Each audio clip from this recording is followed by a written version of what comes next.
देखिए कमर दर्द हो या कमरे वाला दर्द हो तो हर तरह के दर्द से आज लोगों को निजात मिलेगी।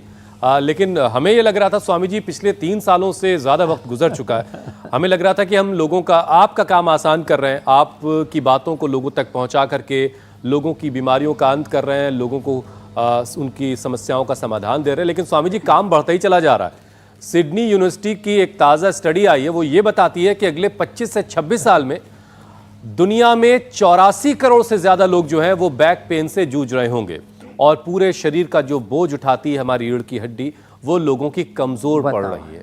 इसको मजबूत बनाना होगा, उसके लिए तो आपने शुरुआत कर दी योगाभ्यास की। अरे मेरे भाई हुसैन जी, जी जी, पहले तो 84 लाख योनियों का चक्र ही खत्म नहीं हो रहा था, अब तो 84 करोड़ का चक्र शुरू हो गया। यही कह रहा हूं मैं, लंबे लंबे काम बहुत बढ़ के गया। साथ भुजंगासन के 4 अभ्यास कराएंगे, सर्वासन के। हाँ, तो देखो जब तक जिंदगी है फुर्सत न होगी काम से, ये तो चलता रहेगा, हम भी अपना काम करते रहेंगे।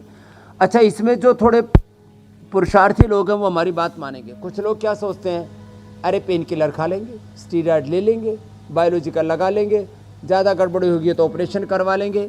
लेकिन ये सब अपने साथ खिलवाड़ है, अपने साथ क्रूरता है, जुल्म है, जाती है। बिना मेहनत किए कोई कमर दर्द ठीक कर ही नहीं सकता। खींचातानी करके आजकल एक्सरसाइज के नाम पर क्या कराते हैं डॉक्टर लोग, फिजियोथेरापी। वजन लटका देते हैं कहीं कमर में, कहीं इधर उधर गर्दन में, और आदमी का भूत बना के रख देते हैं। लेकिन कई सारे फिजियोथेरेपिस्ट ऐसे हैं स्वामी जी राजी जो कि वो ये तमाम योगासन करवाते हैं। नाम भले फिजियोथेरेपी हो लेकिन होता योग है। हाँ देखो, योग का ही मैं कहूँगा बिगड़ा हुआ रूप। अब कुछ लोगों को योग कहने में दिक्कत है ना, तो उसको फिजियोथेरेपी के नाम पर कराते हैं। आजकल तो लोगों ने योग के भी कई वर्जन निकाल दिए। चलो जो कर रहा है योग तो कर रहे हैं, कुछ किसी भी बहाने कर रहे हैं। लोगों की हेल्थ, लोगों का तन मन जीवन अच्छा रहना चाहिए। खैर, तो मैं कह रहा था बिना योग के, अब ये जो आपको आसन करा रहे हैं, अब ये सलभासन है। थोड़ी ज़मीन पर दोनों हाथ जंघाओं के नीचे और एक एक पैर को ऐसे घुटना सीधा, पंजा सीधा, ऐसे ऐसे करें और ब्रेथ को होल्ड करके करें ऐसे। अब किसी किसी को फिर ऐसे, जब ऐसे हम परफेक्शन के साथ पैर को ऐसे खिंचवा करके कराते तो लोग कहते हैं अरे स्वामी जी हमारे तो बाइटे आ गए। और वो क्यों होता है? एक तो लोग मीठा बहुत ज़्यादा खाते हैं, दूसरा vitamin D, B12, B complex की कमी होने से। तो मोरिंगा एलोवेरा, अभी तो मैंने नया फार्मूला दिया। मैं आपको एक खास बात बताना चाहता हूँ। काफ़ी दिनों से, अब तो लगभग 1 महीना होने जा रहा है, एलोवेरा और सहजना, इसी का ही रस, एलोवेरा और उसमें सहजना के पत्ते थोड़े मिला दिए, इसी के रस से आटा गुंदवाते हैं, उसको खाते हैं। और इस साहब पूरे दिन भर तो एनर्जी बनी रहती है। और थोड़ा बहुत जो शरीर में कहीं हल्का फुल्का कहीं पेन हो जाता है, वो सारा का सारा पूरा ऐसे pain free, stress free, full of energy, ऐसी ज़िंदगी रहती है। तो सब लोग ये भी क्या करें, पीडानिल गोल्ड ऑर्थोग्रिट, ये जो दवाई के तौर पर हमने लोगों को उपलब्ध करवाया, ये पीडानिल गोल्ड ऑर्थोग्रिट, ये तो दवा के तौर पर लोगों को हमने दिया ही। खाली पेट पीडानिल गोल्ड खाने के बाद ऑर्थोग्रिट। बाकी एलोवेरा, गिलोय, निर्गुंडी, सहजना, पारिजात, इसका रस पिलाते हैं। और फिर ये अभ्यास तो जो करवा रहे हो करवाते ही हैं। दही, छाछ, नींबू, अचार, टमाटर बंद कर देते, कब्ज नहीं रहने देते। देखो, वात पैदा होता है मूलाधार स्वादिष्ठान मणिपुर चक्र की विकृति से। कफ पैदा होता है फेफड़ों की कमजोरी से, और पित्त पैदा होता है पित्ताशय की गड़बड़ी से।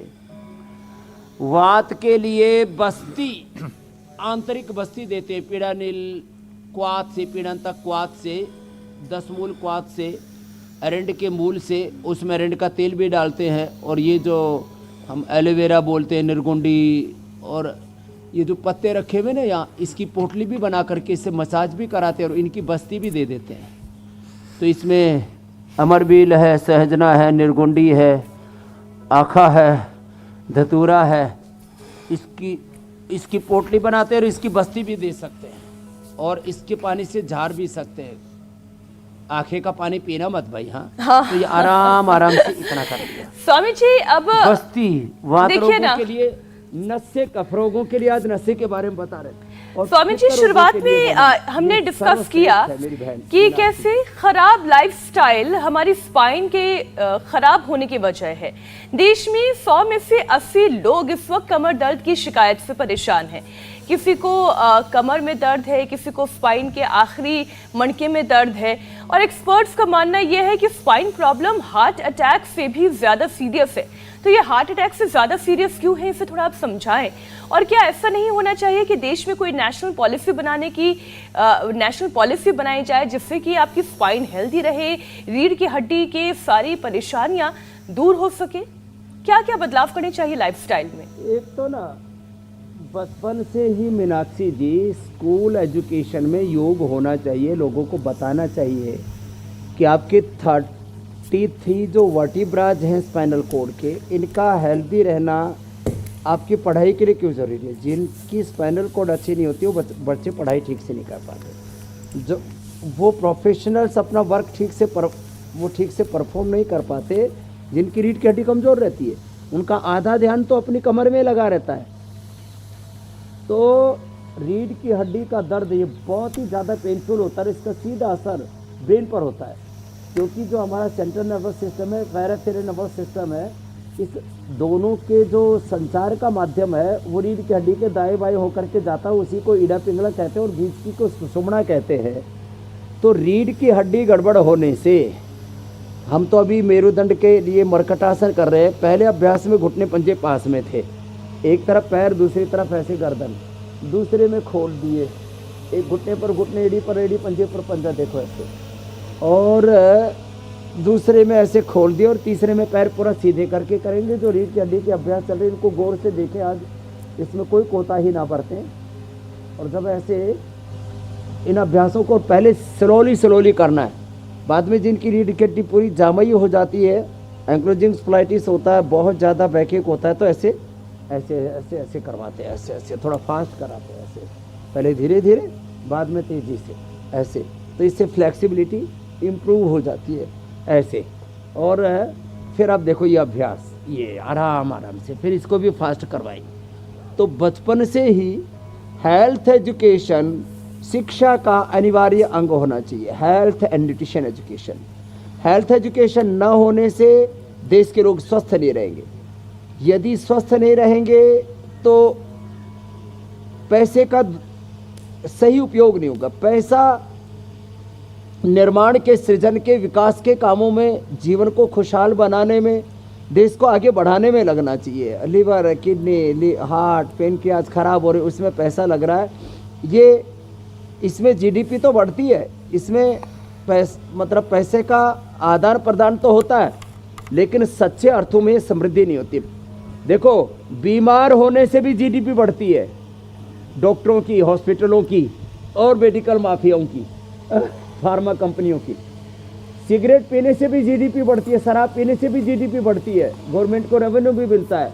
लेकिन लड़ाई झगड़े करने से भी जीडीपी बढ़ती है, वकीलों की और जो है बाकी और आप स्वामी जी इन सब के दुश्मन बने बैठे हैं। लेकिन जब आप स्वस्थ रहते हैं, जब आप बीड़ी सिगरेट नहीं पीते, लड़ाई झगड़ा नहीं करते, तब आप और ज़्यादा मेहनत करते, कई गुना ज़्यादा जीडीपी को बढ़ाते हैं, और वो पॉजिटिव, इनोवेटिव, क्रिएटिव जीडीपी है।